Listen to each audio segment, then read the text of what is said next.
The curse made us from stone to protect Girdlegard.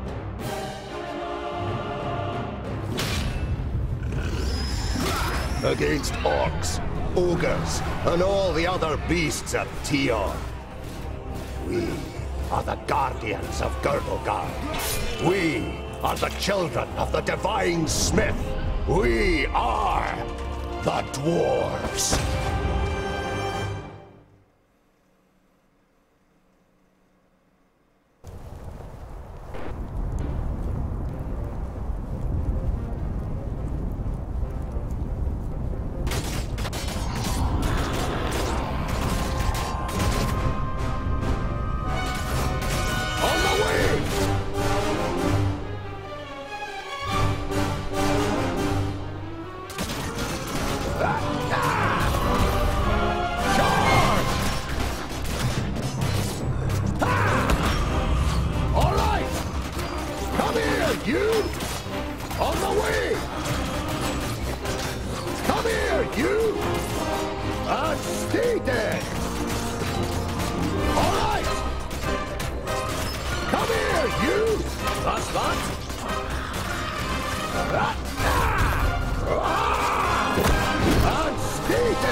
From the workshop.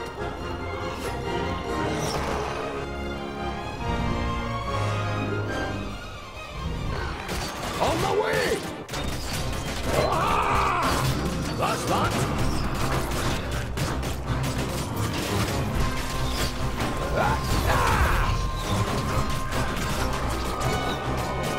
On the way. I'd be happy.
My king!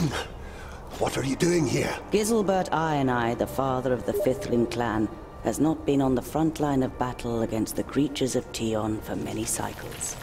The king surveys the battlefield and the defenders with a grave expression. We are too few. This you know as well as he does.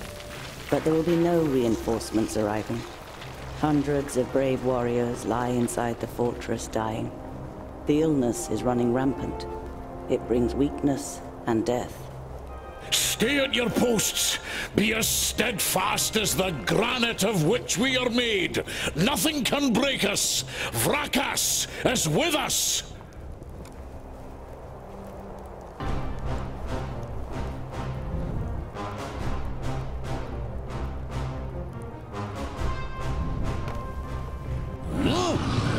On the way, be so. Hammer time!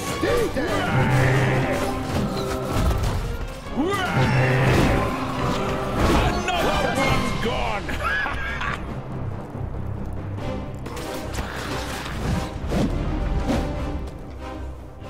Huh?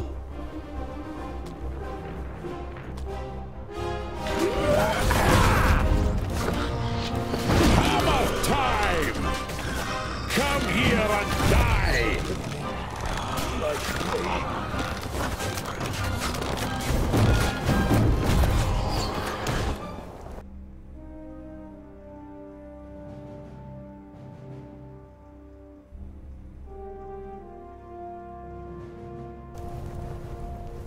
Yes? Understood! Be off! Come here, you! Hammer time! Yes? What is it? Come here, you! That's that! Charge! All right! What? Yes! Come here, you! Another one gone! Yes?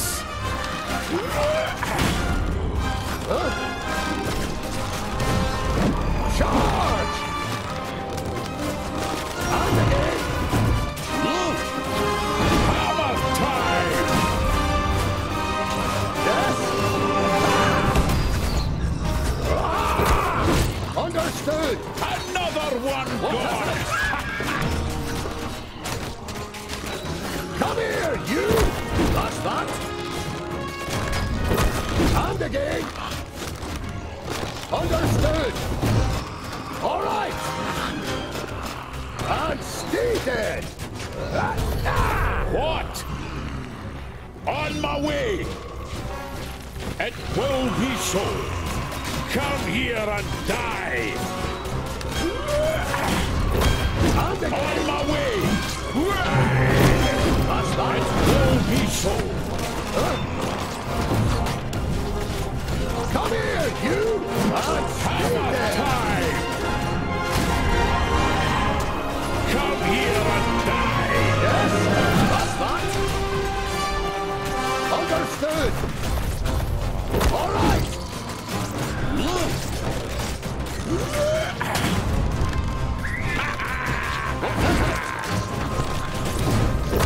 That's that! What? Come here and die! Hammer time! What is it?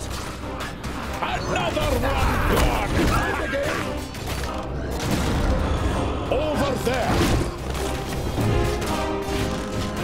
Come here and die! Yes? For fracas! What is it?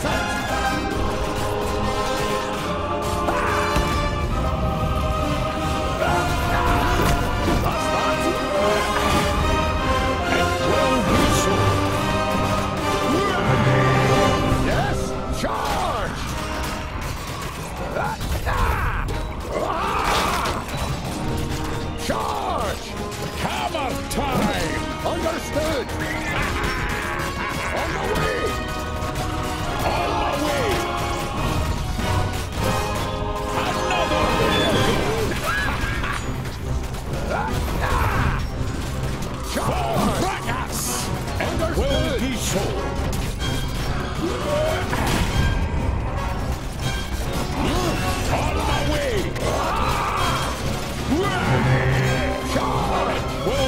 soul.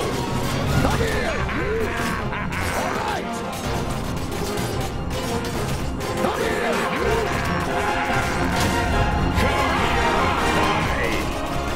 Be off with you. Sure!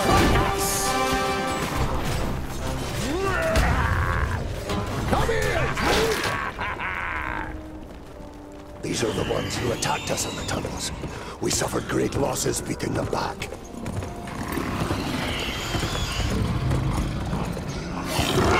Come here and I'll split you like a straw, you treacherous elf! In his fury, the old king radiates a ferocious power that none of Citalia's children could withstand. But the slight, willowy being sitting astride the shadow mare just grins down, mockingly. You are mistaken. We are Alpha. We are here to destroy the elves.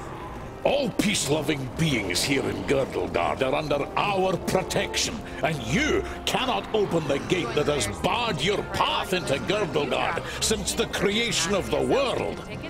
Not us, but perhaps one of your kind. This cannot be. Silence, you fool! Vrakas, forgive me for what I am about to do. Quickly! In formation! You must hold them back until I close the gate!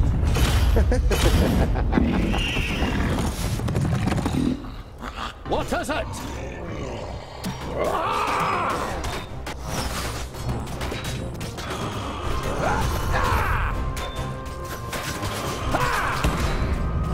Come here, you! Charge!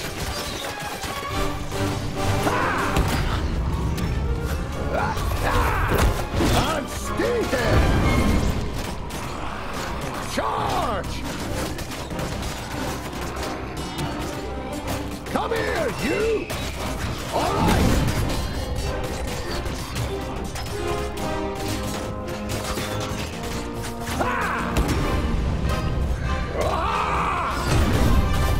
Charge! That's that! On the way!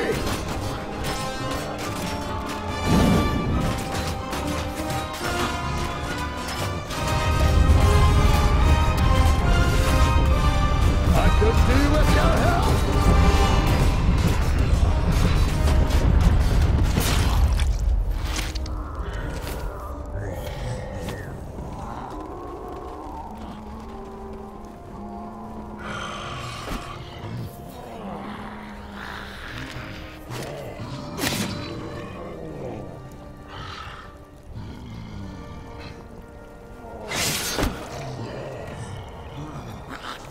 Look at me. I am Syntheras, the Reaper of your death. I will take your life, and the land will take your soul. Get out of my sight, pointy ears, and let me delight at the closed gate a little longer. The gate may have closed, but when you rise again from the dead by the power of the land, you will be one of us, and you will open it. Never! My soul belongs to Vrakas. No. Your soul now belongs to the land, and henceforth you will belong to it forever. Now die, and return. Then hand us Girdlegard.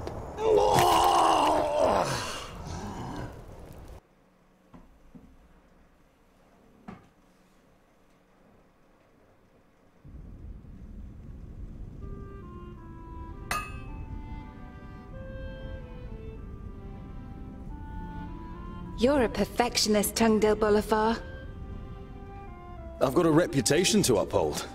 If you can't rely on the metalwork of a dwarf, what can you rely on? What can I do for you? For me, nothing. It's Lot Yonan. He wants to see you in his study. In your mind, you go through all the recent incidents that might have annoyed the Magus. Apart from a few little squabbles with his famuli, nothing worth mentioning happened since the incident with your beard. You nod.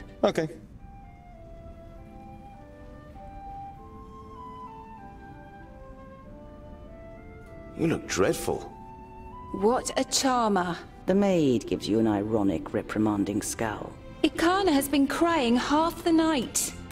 When you were teething, I carried you around the vaults. You played with my beard and I sang you to sleep.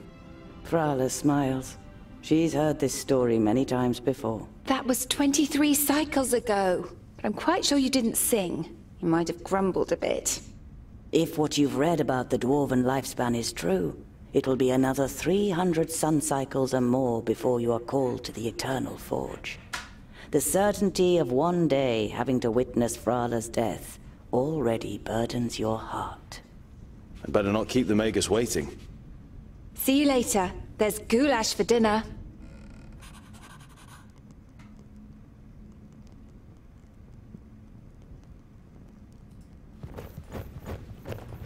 Hey, groundling! Come to the kitchen, we need you. Jolison, a 4th degree famulus and your favorite foe among the students of magic, gives you a disparaging glance and disappears without waiting for your reply.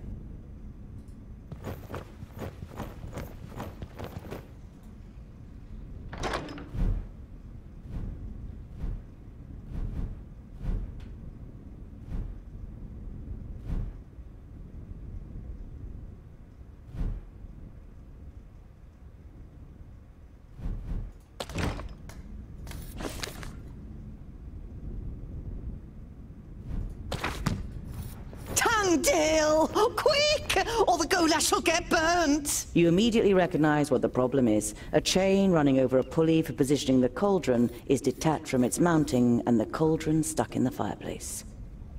It's a heavy load, and none of the famuli, who feel superior even during kitchen duty, dare do anything. They might burn their fingers, or even get a bit dirty.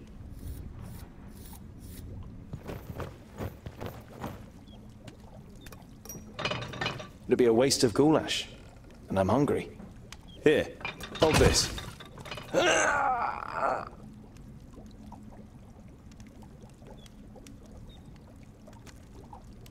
With as much concern in your voice as you can muster, you say, Oh, no, this doesn't look good. you're pleased to notice he's dripping with sweat. I'll get you back for this, groundling! Do you remember when you dyed my beard with some magic spell? I had to shave it off. You stroke your beard, which is unusually short for a dwarf. Damn it! Ah, it's heavy! The young human forces through his pursed lips, letting the pot sink a little. Don't you dare ruin my goulash, boy! The cook, with beefy forearms, glares at the young man, and after a brief moment, he tries harder.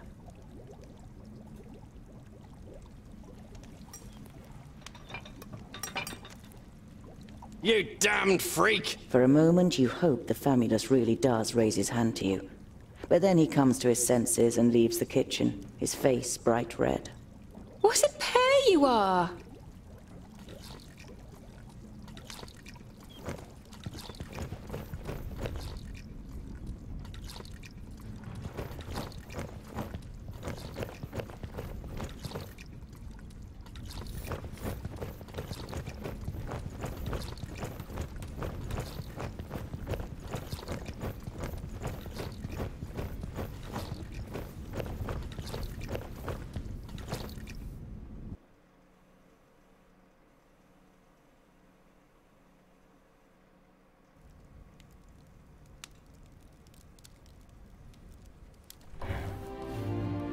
Master Lot Yonan, Frala told me you wished to speak with me. Ah, Tungdil, come in. There is a bag over there in the cupboard.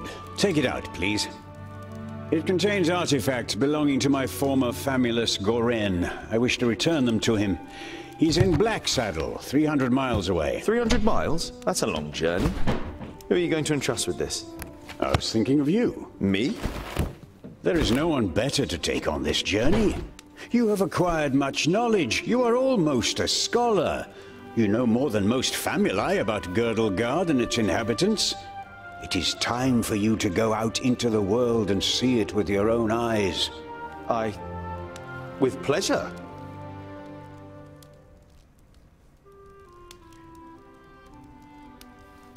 Perhaps I'll meet some dwarves on my travels. Yes, perhaps. But don't hold out too much hope. And be careful who you talk to. Not everyone out there likes dwarves. Yeah, goblins. They abduct baby dwarves and sell them to magi, from what I've heard. Not the best bit of business I've ever done. But what was I to do? The Longnoses threatened to throw you into the nearest river. What's in the bag? Magical devices. You better leave the bag closed if you want to avoid any accidents. Dwarves don't really like magic, and magic doesn't like you either.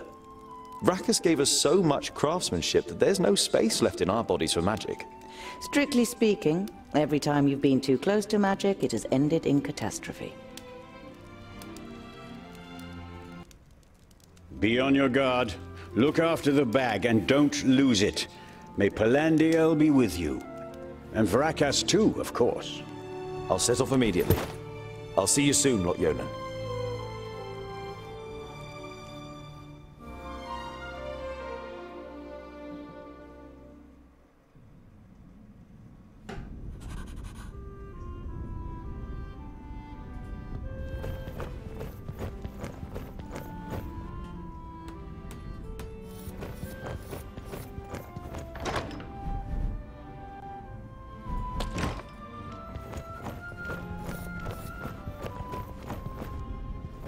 Lot Yonan's vaults are equipped with laboratories, a library, and private rooms for the famuli. Together with the forge, the kitchen, and the other utility rooms, it makes up quite an impressive complex. But compared to the courts of the other magi, the seat of power in Yonandar is small and modest.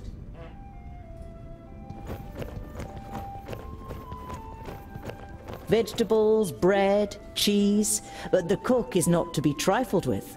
Many painful knuckles have taught you that she knows how to handle her heavy wooden spoon, and that she may possibly have eyes in the back of her head. The goulash is bubbling in the cauldron. You draw the warm air in through your nose, and the smell makes your mouth start watering.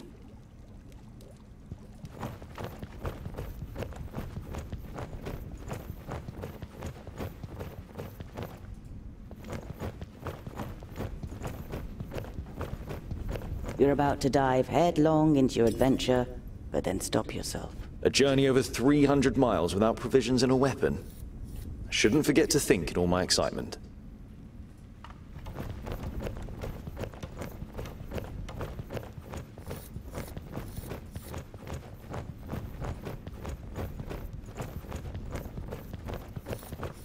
There was a time when you could hardly lift the heavy hammer. Now you barely notice it anymore, and it feels like an extension of your arm. Smithing is in your blood. This is where you swung the forge hammer for the first time 30 cycles ago. No one taught you the craft. It was enough for you to watch Lot Yonan's old smith at work. Whenever the workshop was empty, you practiced and quickly mastered the craft with ease.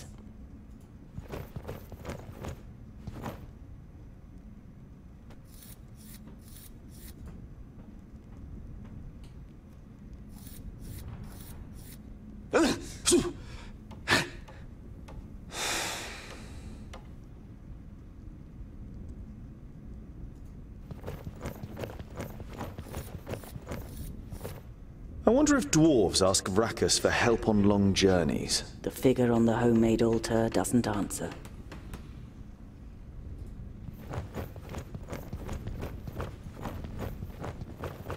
There are apparently dwarves who have never seen the sky. And you too feel more comfortable when you have rock over your head. If only you didn't long to see more of the world, a longing that grows stronger with every year.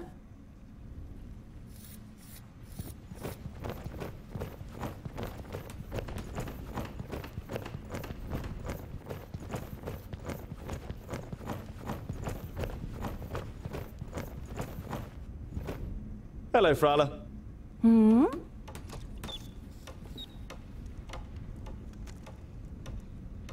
I need provisions for 300 miles. You're grinning from ear to ear. Finally, you've got the chance to see something of the world. 300 100? Tungdil, that's no errand. That's an epic journey. Wait, I've got just the right thing. But make sure the cook doesn't see. I'm going to Blacksaddle to return a few things to a former apprentice in the Magus. You pocket the rye bread, sausages, and ham. Enough food for the first few days of your journey. I've got a present for you. You take out a symbol of protection that you've carefully made from 3 horseshoe nails. It's not the finest jewelry in Girdlegard. One look at Frala's face makes it clear that it doesn't matter. She glows with happiness as she takes the pendant. For me? But why? Because you don't see me as an oddity, and you're like a little sister to me. You could have said. But you settle with a shrug and a crooked smile.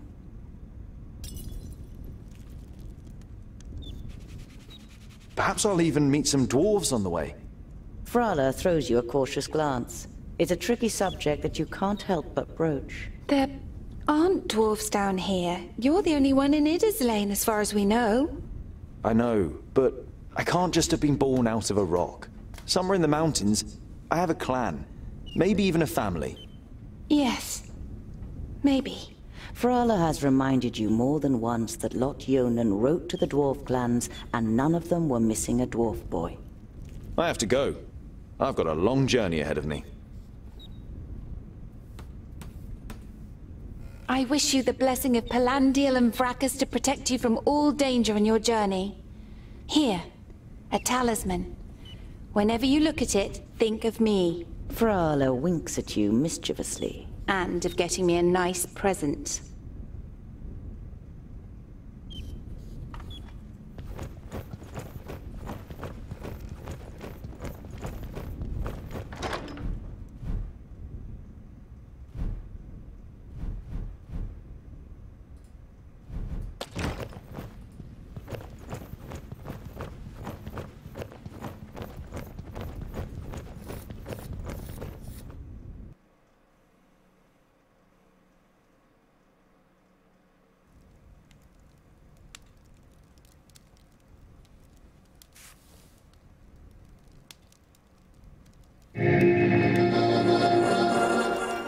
How nice to see you again, Lot Yonan.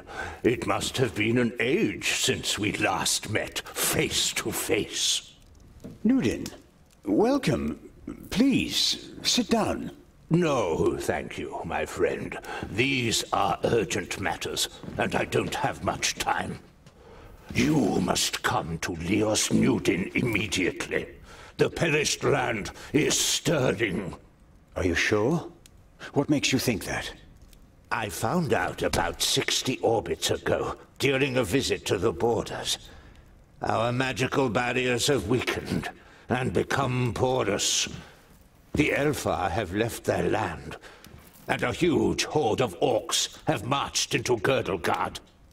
Were you able to strengthen the spell with your magic? No. I can't repair the damage alone. We need the combined power of the 6. The other 4 are already on their way here, but we need your help too.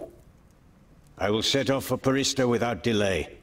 Oh, and as you're coming, could you also take the opportunity to bring back the things that I lent to you? Of course. I have them already packed in a bag. Oh, thank you. We'll be expecting you.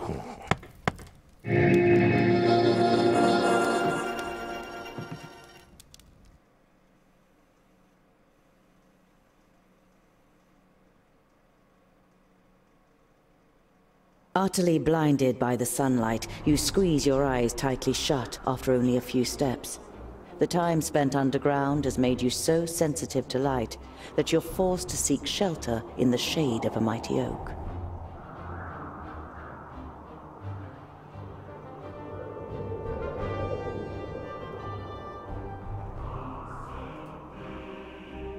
You pitch your camp and lie down to sleep on the hard forest floor.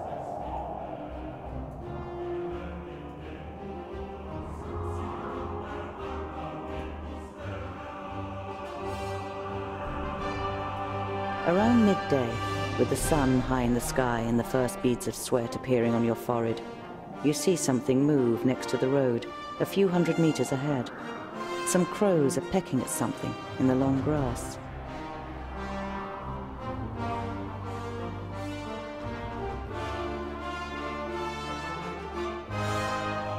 The creaking leather armor, the clattering rucksack, and a dwarf's inability to be quiet makes the crows flap around as you move from one bush to another. You give up trying to be stealthy, stand up straight, and see two human bodies in the flattened grass.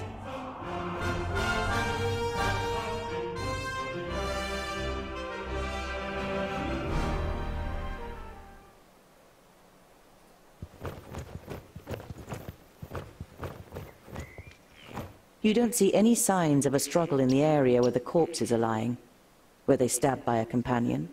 A stranger could hardly have crept up on them with such sparse cover.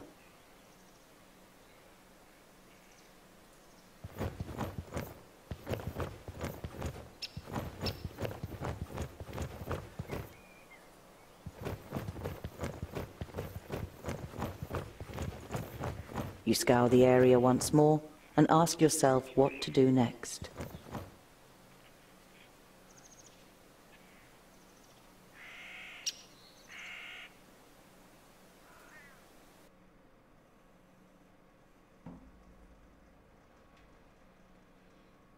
It's time-consuming and strenuous work digging shallow graves in the ground with a stick and covering the corpses with a few stones. But it should at least keep the crows from their feasting for a while. You continue on your way so as to put a few more miles between you and your grisly find before night falls.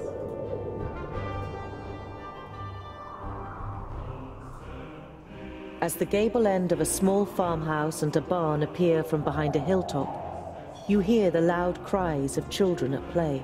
The boy is trying to catch up his sister with a determined look on his face, but is finding it difficult to keep his short legs under control on the uneven path.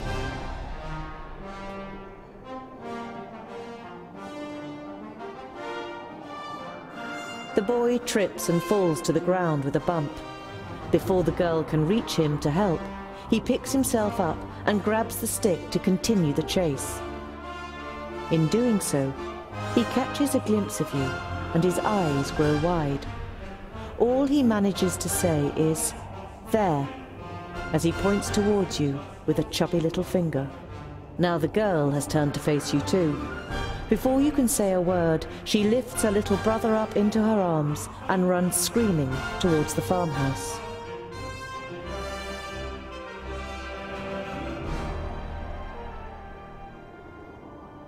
Without rushing, you follow the children to the farmhouse into which they've disappeared.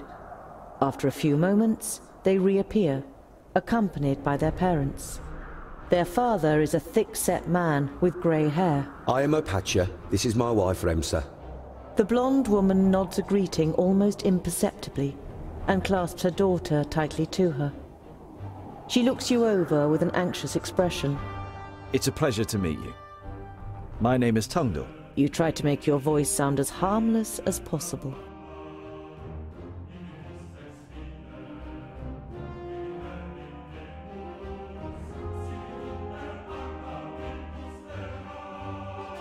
Over the last few days, have you seen two travelers heading east? Opatia looks at his wife, but she shakes her head. Why do you ask? I found them. Two dead bodies on the side of the road. A good day's march east from here. Dead bodies? She hastily covers her son's ears. Was it orcs? Remsa, what would orcs be doing up here? It was probably just bandits. I'm sorry if I scared your wife and children. The man waves dismissively. No. It's just that my fair woman is especially jumpy these days. The orcs have been spotted near Calmstead. You should take it more seriously. The farmer's wife clutches her daughter even tighter before the girl finally protests. The boy steps forward excitedly and cuts the air with his stick. If strangers come, we're supposed to run away, but I can hit them too. Opatia pats his son on the head, laughing. We're safe. The orcs have no reason to come so far north.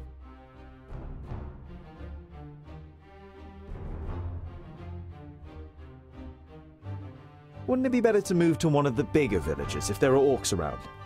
The farm is our livelihood. We can't just leave the place. The fields don't look after themselves. King Tilligorn's cavalry will take care of the orcs, or Lord Yonan and his magi. But the cavalry can't be everywhere at once. Even a handful of orcs would be enough to finish us. Once the seeds are planted, I'll build the hideaway, just as you wish. But what use is a hideaway if we've nothing to eat in the autumn?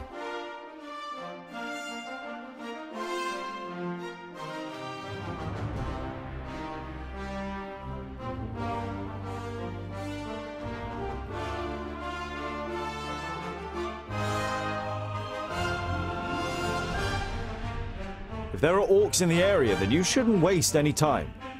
Build that hideaway. The dwarf is right. Remsa gives you a thankful smile before turning to her husband. We'll take care of the other problems when we come to them. The most important thing is that we're safe. Opatia stays silent for a moment, a gloomy expression on his face, before shrugging his shoulders. All right then. Dwarves do know best when it comes to orcs. You bid farewell and set off on your way. The children follow you for a while, before saying their goodbyes in laughter and running back towards the farm. You see a flickering light through the trees some way from the path. It might come from a campfire. You walk towards the fire with confident strides until you finally make out 3 broad-shouldered men with axes. 2 rabbits are sizzling over the fire. The men are joking with one another, but you can only understand the odd word. They haven't noticed you yet.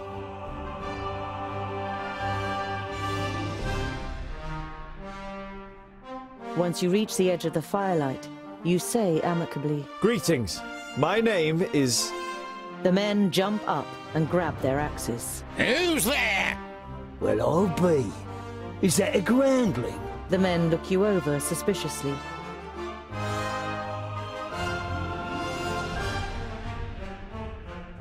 My name is Tungdil. I'm only a traveller who would have nothing against a warm fire and some company.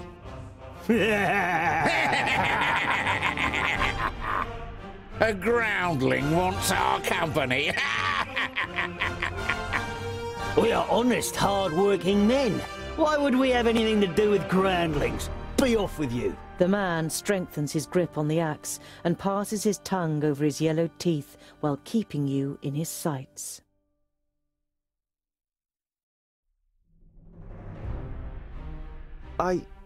Sod off, groundling. Have I made myself clear? The man comes a step closer. Put down your weapons or I'll be forced to use mine. You threatening us, groundling?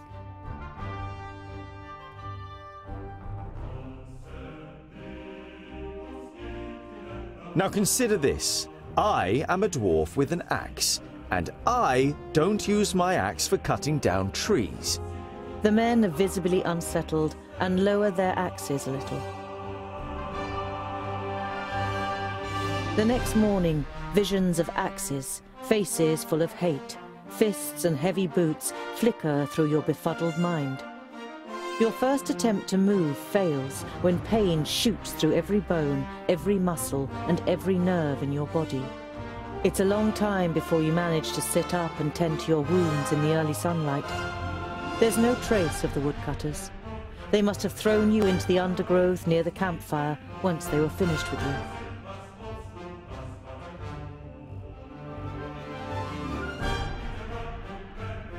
You reach the banks of the Warder and can see Axeldale on the other side, but there isn't a bridge for far and wide. The fishermen's boats glide over the water, which sparkles in the sun. None of the men seem to notice you while they throw out their nets.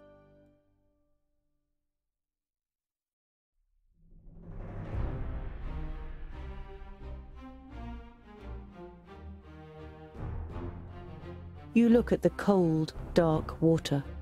The current seems so strong that they could carry off even the most experienced of swimmers, and you aren't even a mediocre one. You once read a legend in a book, Elria, The goddess of water did not like the children of the forge and cursed the dwarves, so that they would drown in any waters beyond their kingdoms. The main reason that dwarves avoid water to this day. You call to the nearest fisherman. He looks across at you briefly before turning away and getting back to his work. You're going to have to find another way of crossing the river. You leave the peaceful banks of the river behind you and continue on your way. You look down on a large village on the banks of the Warder. Some of the village is built on stilts in the river. A wooden bridge spans the fast-flowing water. A huge wooden palisade has been erected to protect the village from attack.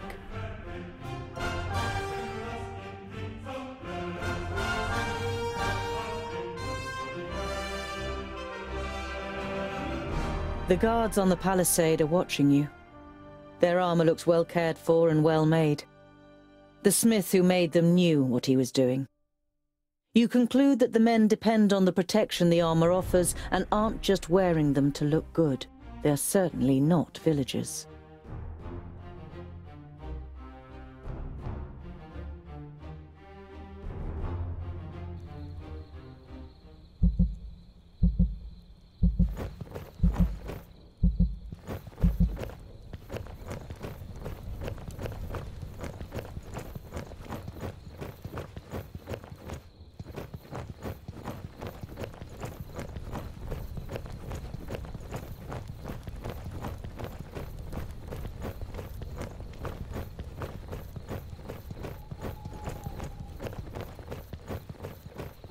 The double gate is made of strong planks, sturdy but still much less solid than the fixed parts of the palisade. Security has been forgone here for practical reasons. Never a good idea when building fortifications.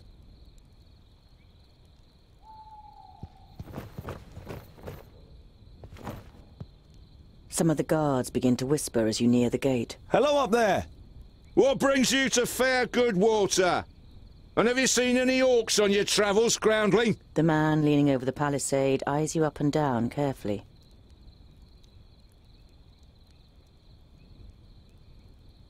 Goodwater is well known for its hospitality. A fact that you've just made up yourself. Let me in, and I will tell other travellers all about it. I regret to inform you that we cannot allow you to enter. The gates stayed closed once night has fallen. There is certainly no regret showing in the man's face.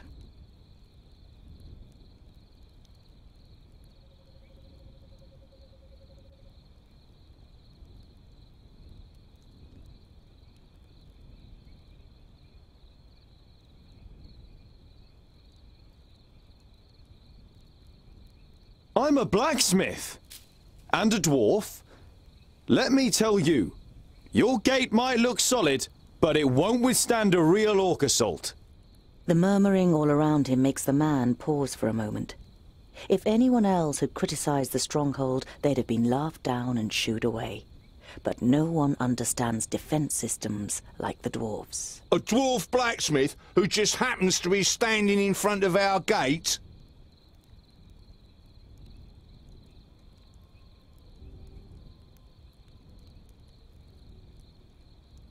That's right. I can see to it that orcs crack open their skulls on your gate, just like at home on the High Pass. Skulls that add up to hard cash for you. You only know about the secondling stronghold from books, but you can see in the man's face you've pushed the right buttons. All right then. You can spend the night in the village. You begin work tomorrow morning, and it had better work like you promised. Of course. It's a trifle.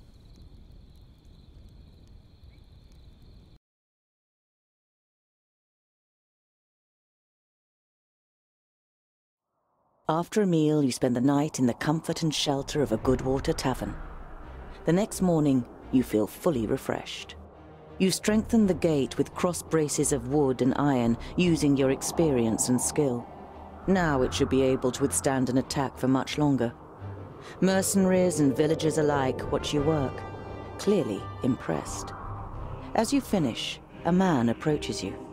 Well done, dwarf. We were right to bring you into our village. The village grew rich through bridge tolls, and this wealth must be defended.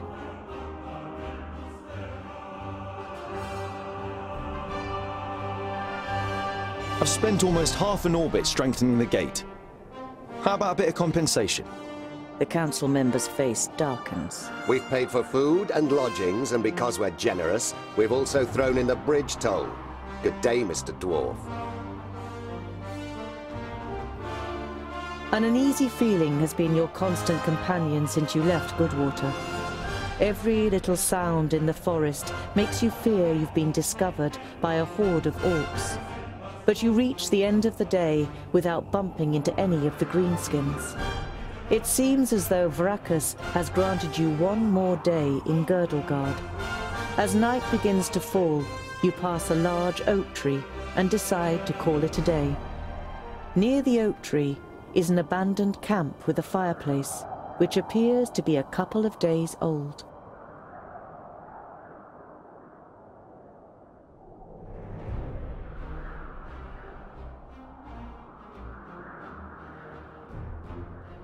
You swing yourself up the trunk and then pull up your baggage after you. You're prepared to sleep in a tree like a bird if it means escaping the orcs' attentions.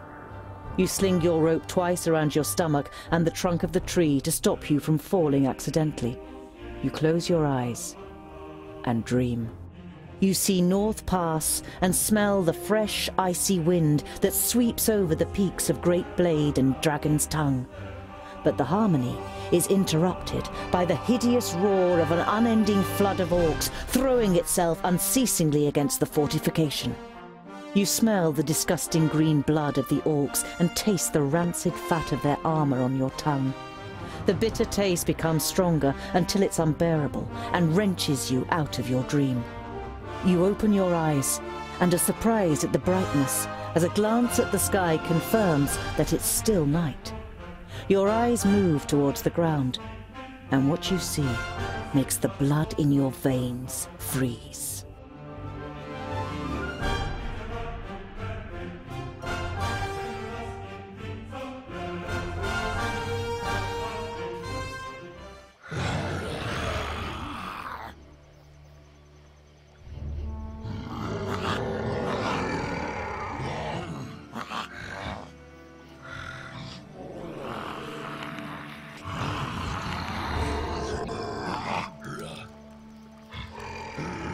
I am Sinthras of Son Balsur.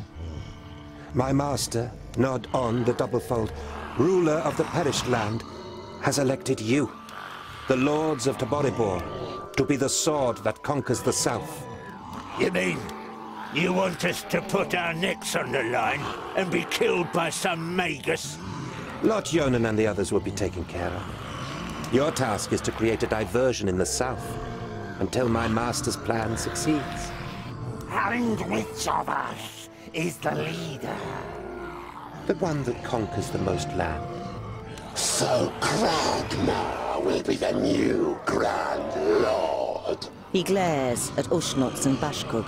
The Kragnar short tribe will conquer the most land. Never! We will overwhelm the cities of the Red Bloods quicker than you can suck the marrow from a bone. We shall see. You can't believe what you're hearing. If the beasts of Tion ride into battle together, catastrophic cycles lie ahead for Girdlegard.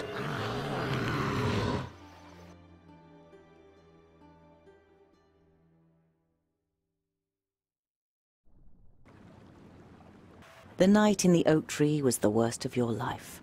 You spent every single moment afraid that you'd be found and savaged by the orcs.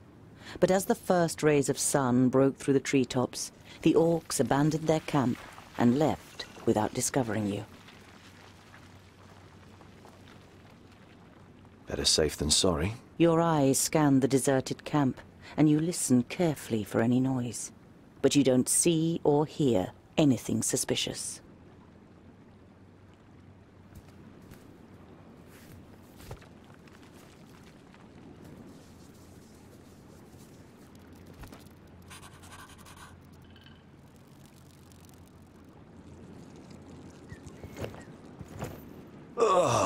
You're overcome by the urge to vomit. You have, of course, heard the stories, but seeing with your own eyes that orcs actually do eat humans is a long way from just reading about it. This is the place. I knew it was here. Come on then, find that stupid necklace. Hey, Fuskar! In front of you! A groundling! Perfect for a spotted breakfast.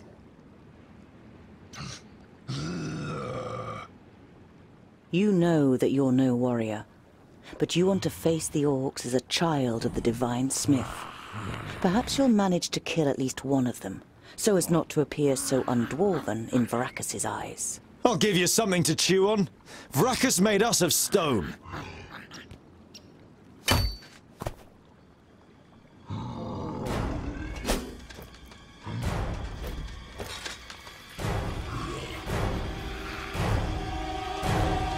Oink, oink, little piggies!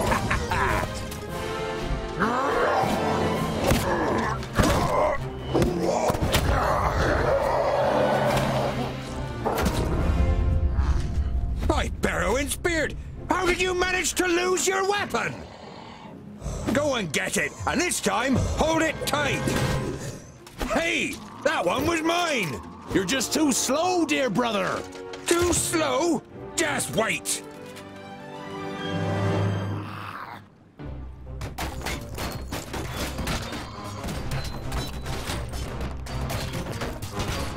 Yeah! End it! Attack! Varacus! Understood. End it! On my way. Understood. Yeah! At once. What is it?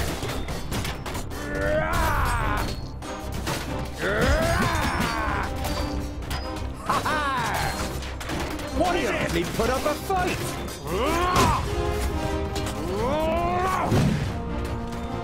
Huh? Yeah! Varacus! Huh? Too easy! Of course! Fire, creature! I need help over here! Quickly! All right! They're hitting me pretty hard! My way! All right! As good as done! And again! Huh? Yeah! On my way. Understood. On my way. And what now? I will go. Yes, yes! What is it? Who's next, creature? Oh, what bad luck for you! At once. Yeah! Too easy! On my way. End it, huh? I wake up! Vile creature. Yes, yes, yes! On my way! Huh? Understood. Yeah! On my way. Understood. He hardly put up a fight! Of course! Huzzah! What is it? Yes. Say goodbye forever! All right. As good as done. Oh, what bad luck for you! At once. End it. Varacus! Huh? Of course! Come here, easy! Ha-ha! Of course! I'm with you! I didn't hit you very hard! Ha-ha! Huzzah! Come here, you! And a guess? All right! On my way! I need help As over good as here! done. Quickly! I need help over here! Quickly! On my way! Say goodbye forever! Vile creature! Understood. And what now? Huzzah! Yes, Too yes. easy! I'm with you! Come here, you! Huh? All right! With pleasure! He hardly put up a fight!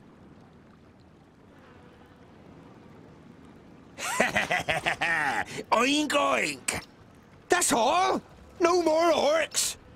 Well fought, young friend. Do you happen to be tongued ill? Well fought? But he fought like a... Boindale, what do you expect? He grew up amongst the humans. Who are you, and how do you know my name? My name is Boindale Hookhand, of the clan of the Swinging Axes. This is my brother, Boindale Doubleblade. We've been sent to find you. Call me Ironheart. Are there any more piggy snouts around here? You turned up at just the right moment. But are you sure it's me you're looking for? The High King Gundrabor sent us to fetch you and bring you to Ogre's Death in the Secondling realm in the south. So he received the letter from my master? And am I a secondling? Well, something like that, I guess. Then my family was found and the High King wants to bring me back to my clan. No, you're not a secondling. You're a fourthling. And you're to... The High King will tell you all about that once we get to Ogre's Death. We should get going. There was a meeting last night. The Elfar serve a certain Nod-On who calls himself Lord of the Perish Land. They have enlisted 3 orc hordes to cause unrest in the south. Did you hear that, Boindale? Piggy snouts! The Elfar from San Balzur and the orcs from Taboribor are working together? And could ally with the orcs from the Perish Land. The twins look at you solemnly. You all know what that would mean for the people of Girdlegard. We've got to... Yeah, I know what you're gonna say. But it's our duty to get you to the Ogre's Death Fortress in one piece. I thought the duty of dwarves was to protect the innocent in Girdlegard. Lot Yonan and King Broron will take care of the orcs. We 3 must be careful. You're not exactly a warrior. But he has broad shoulders and broad hands. There's hope for him yet. So when you've got the chance to split a few orc skulls, you should take it. I would be happy to follow you into the realm of the Secondlings. In truth, there is nothing I would rather do. But first, I must travel to Blacksaddle and return some things to a former famulus of Lot Yonan. Blacksaddle isn't exactly on our way. It's on my way. We can head south as soon as I've carried out Lot Yonan's orders. Well, he's certainly got the stubbornness of a dwarf. Perhaps we'll be able to make a real dwarf of him on the way. All right, we'll accompany you. The sooner we find that famulus, the quicker we can get back to the mountains. I'll have to send Lot Yonan a message by carrier pigeon on the way. And if we happen to stumble upon a couple of orcs... I like you, but we'll have to find you another name. Bolafar. It's about as good as Lipsmith, Paddletosh, or Blufflegrump. It is stupid, senseless, and definitely not a name of honor. What are you good at? I'm good at reading. Reading? You're a scholar?